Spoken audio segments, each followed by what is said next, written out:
Assalamualaikum warahmatullahi wabarakatuh. Selamat datang di Zidna Agrofarm.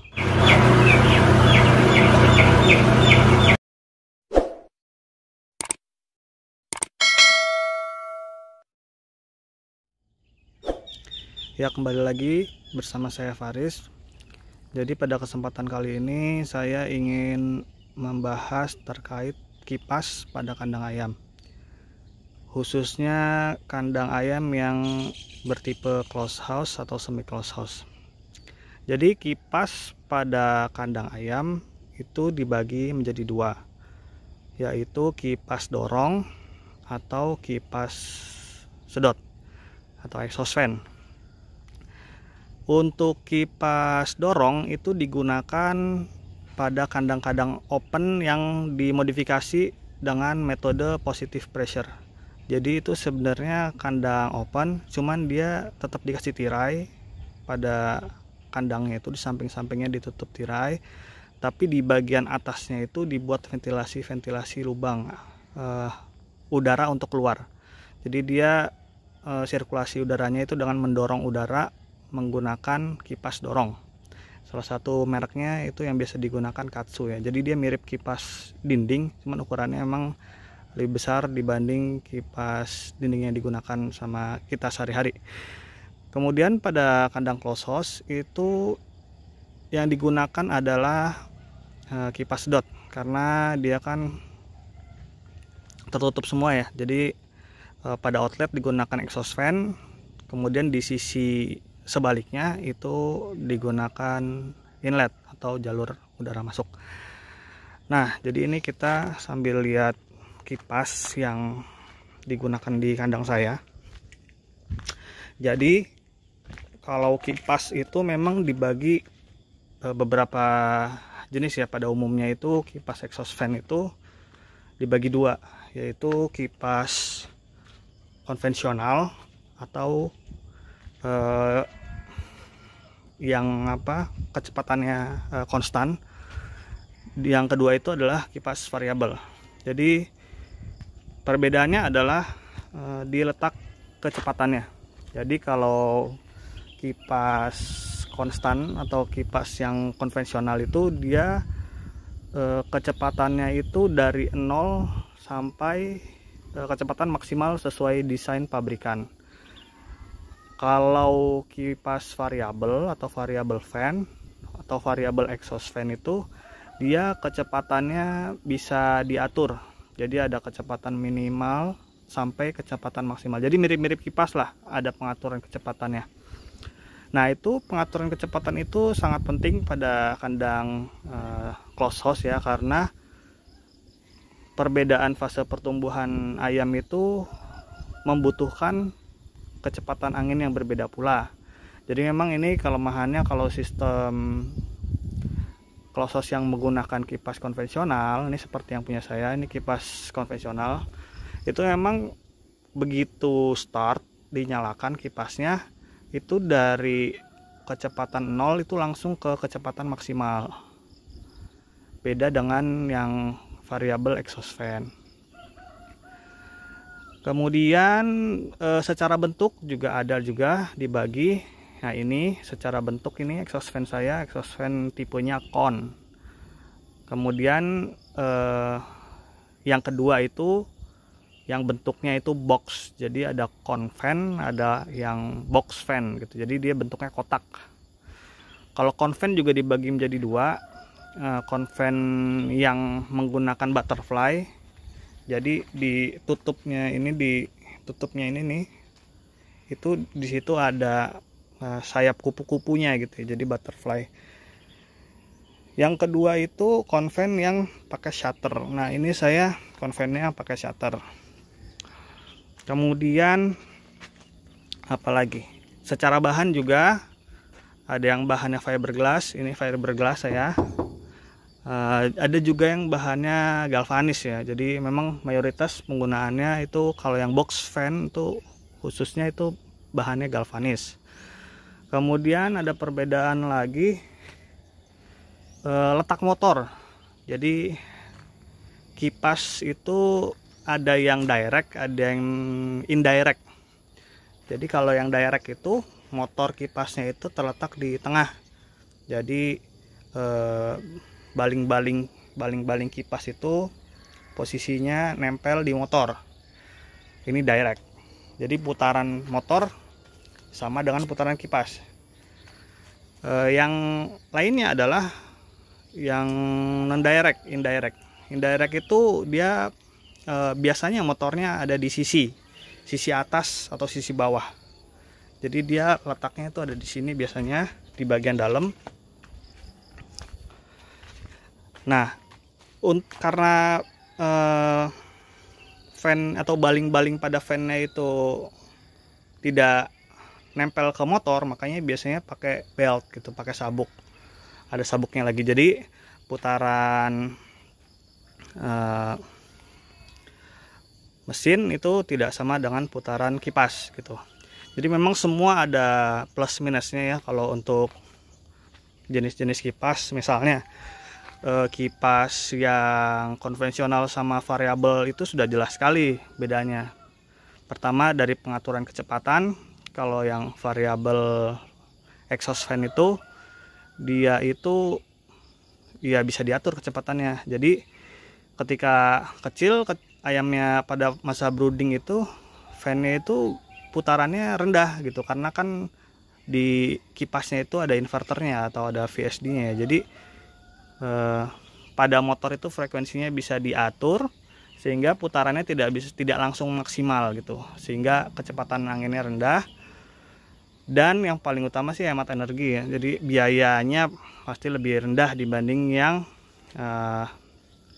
konvensional fan. Kenapa begitu? Ya karena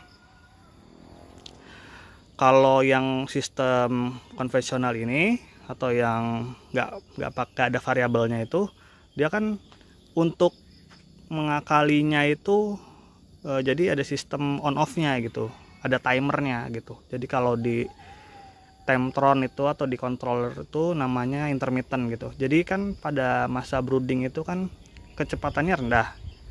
Kecepatan anginnya maksudnya dibutuhkan adalah rendah, karena fungsinya itu hanya untuk membuang gas-gas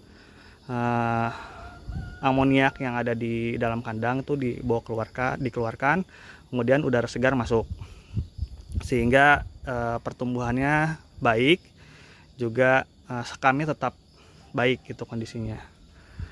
Kalau variabel fan itu enak, tinggal diatur aja ke kecepatan minimal.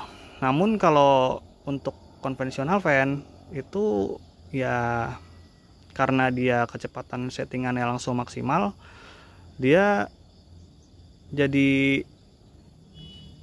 pertama kali nyala kan dayanya tinggi barang-barang elektronik begitu,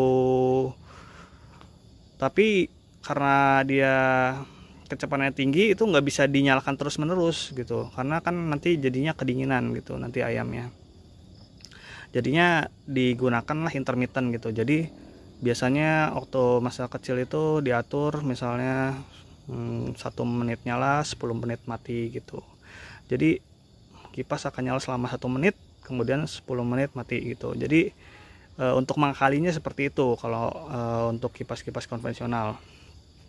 Jadi ya otomatis dari segi biaya akan lebih tinggi ya, karena lebih boros listrik gitu, karena on off terus dalam jangka waktu yang pendek gitu. Jadi memang agak-agak boros. Itu tadi perbedaan antara konvensional sama variabel fan. Kemudian di konvensional fan sendiri kan dari segi bentuk tadi ada dua, ada yang con, ada yang box gitu. Jadi yang con juga punya kelebihan dibanding yang box, karena umumnya itu biasanya kecepatannya bukan kecepatan sih, daya sedotnya itu lebih kuat yang con dibanding yang box fan gitu. Terus juga ini fiber itu jadi lebih nggak mudah karatan ya, karena kan kalau yang box fan itu bukan stainless steel ya, cuman aluminium terus galvanis, biasanya begitu. Kemudian motornya kalau yang direct tuh yang di tengah-tengah itu dia maintenance-nya atau perawatannya relatif nggak begitu banyak dibanding yang sistem belt gitu. Jadi itu perawatannya agak lumayan gitu. Dan otomatis kalau ngomong perawatan atau maintenance itu kan terkait dengan durability sama lifetime ya. Jadi otomatis biasanya kalau yang motor-motor direct ini lebih awet dibanding yang non direct atau yang pakai belt gitu. Ini ayo kita langsung lihat aja ke dalam seperti apa kalau penampakan dari dalam. Oh ya, ini kalau saya ini pakainya ini mereknya Agrovan. Di sini ada speknya, nggak begitu kelihatan ya. Kalau di sini saya bacain airflow-nya itu 36.000 cmh atau kubik meter hour. Jadi oh iya, jadi mungkin buat teman-teman juga kalau misalnya lagi nyari-nyari kipas, mungkin ada yang nawarin juga ya kipas rakitan. Jadi juga ada ini bedanya kipas rakitan sama kipas pabrikan.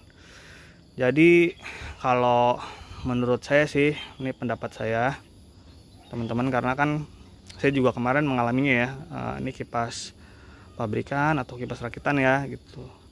Karena dari segi harga ya tentu beda jauh. Kalau kipas rakitan mungkin sepertiga sampai setengahnya harganya dibanding kipas pabrikan. Cuman yang membedakan adalah standar ya teman-teman.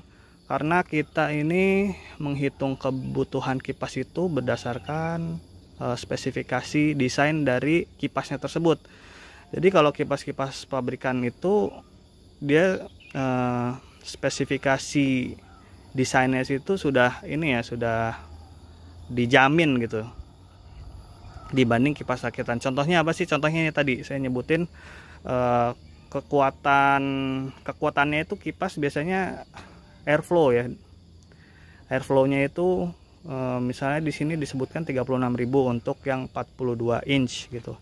Biasanya beda-beda. Kalau yang box fan itu 50 inch dia ada juga kekuatannya. Jadi airflow itulah yang dijadikan dasar untuk menghitung kebutuhan kipas. Jadi ketika di dalam rumusnya itu yang dibutuhkan adalah dimensi kandang, yaitu lebar sama tinggi, sama airflow dari kipas gitu. Jadi harus ada. Nah, kalau kita pakai kipas yang bukan pabrikan, kipas rakitan itu kan airflow-nya kita nggak tahu ya. Itu ketika dibuat itu sudah dites atau enggak gitu. Atau ketika memang dinyatakan nilainya sekian, apakah stabil atau enggak gitu. Jadi bisa jadi malah meleset gitu. Misalnya kalau kita pakai kipas pabrikan gitu berdasarkan hitungan ternyata butuhnya 3 kipas gitu, tapi akhirnya kita belinya rakitan. Nah itu kan spesifikasinya beda tuh, bisa jadi airflow-nya beda, bahannya beda, terus durability-nya beda, akhirnya ya nggak perform gitu ayamnya. Jadi ayamnya tidak bisa tumbuh secara maksimal gitu, kan sayang. Karena kan tujuannya closed source itu kan bagaimana mengendalikan lingkungan ya, sehingga ayamnya nyaman dan performanya baik gitu. Jadi kita bisa untung gitu sebagai peternak. Jadi itu aja kalau dari saya. Kita mungkin main ke dalam dulu, dilihat seperti apa kalau dari dalam.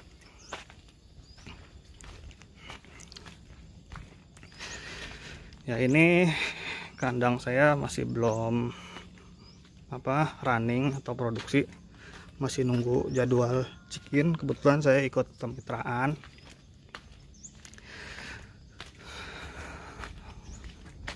Jadi kalau mungkin teman-teman ada yang belum tahu yang kepadatan ayam untuk kandang closed house itu berapa. Jadi umumnya sih sebenarnya tergantung berat panen yang dituju ya gitu. Misalnya kita incer bobot panennya itu 1,8 atau 2 kilo, itu tentu beda. Tapi umumnya 1 meter persegi itu sekitar 14 sampai 15 ekor. Ini kita nyalain dulu lampunya biar terang.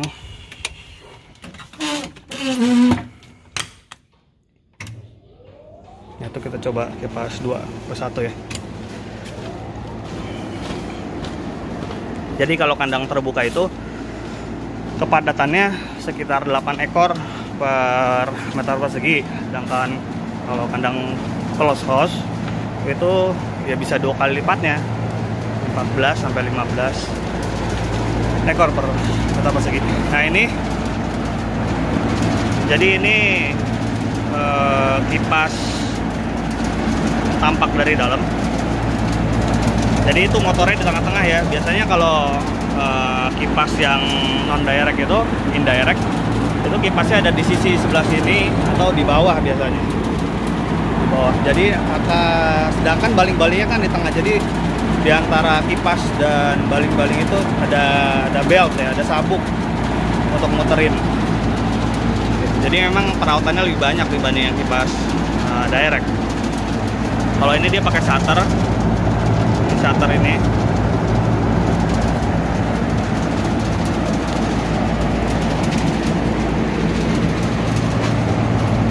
Oke, kipasnya.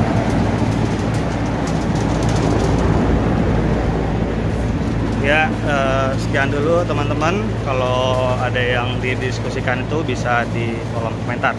Assalamualaikum warahmatullahi wabarakatuh.